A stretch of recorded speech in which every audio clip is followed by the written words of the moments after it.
বিপ্লব সফল হয়েছিল। বাংলাদেশের কাজী সমাজের অধিকার প্রতিষ্ঠার জন্য অধিক্ষেত্র সুরক্ষার যে আন্দোলনের সূচনা হয়েছে, সেটি চট্টগ্রাম থেকে ইনশাআল্লাহ আপনাদেরকে আমরা আশ্বস্ত করতে চাই। বাংলাদেশ জাতীয় নিকার রেজিস্ট্রার ঐক্য জোটের ব্যানারে কাজীদের অধিকার সুরক্ষার যে আন্দোলনের সূচনা হয়েছে, এই আন্দোলন চূড়ান্ত মঞ্জিলে মকসুদে না পৌঁছা পর্যন্ত কোন ষড়যন্ত্র চক্রান্তকারীদের ফাতে পা না দেওয়ার জন্য আমি বীর চট্টলার সর্বস্তরের কাজী সমাজের কাছে শরীর বন্ধন অনুরোধ জানাচ্ছি। আমরা বিভাগীয় সমাবেশের ডাক দেওয়ার পর থেকে একটি ষড়যন্ত্রকারী মহল, যারা আমাদের কাজী সমাজের মাথা বিক্রি করেন, লক্ষ কোটি টাকা আত্মসাৎ করেছিল, যারা চট্টগ্রাম কাজী সমাজের নাম দিয়ে, কাজী সমিতির নাম দিয়ে সন্দীপ সফরের নামে সন্দীপ সফরের কার ভাড়া 12,000 টাকা তুলেছিল। সম্মানিত কাজী সমাজ, সন্দীপের বাইরে এখানে রয়েছেন, সন্দীপে কোনদিন কার ভাড়া করে যাওয়া যায় আমাদের কাছে রেকর্ড রয়েছে, আমাদের কাছে বাউচার রয়েছে।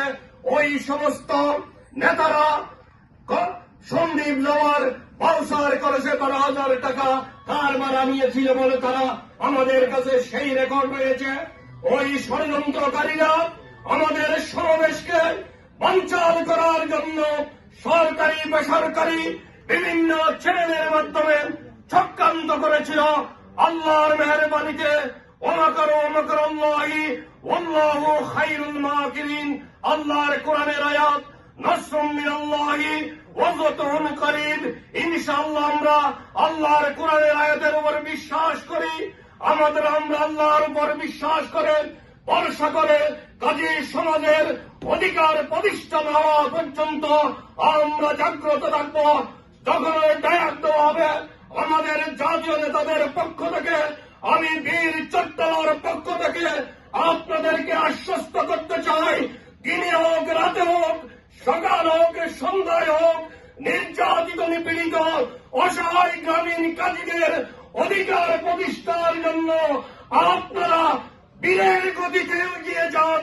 চট্টগ্রামবাসী, চট্টগ্রামের সর্বস্তরের কাজী সমাজ আপনাদের ডাকে সার্বক্ষণিক সাড়া দেওয়ার জন্য প্রস্তুত হয়েছে।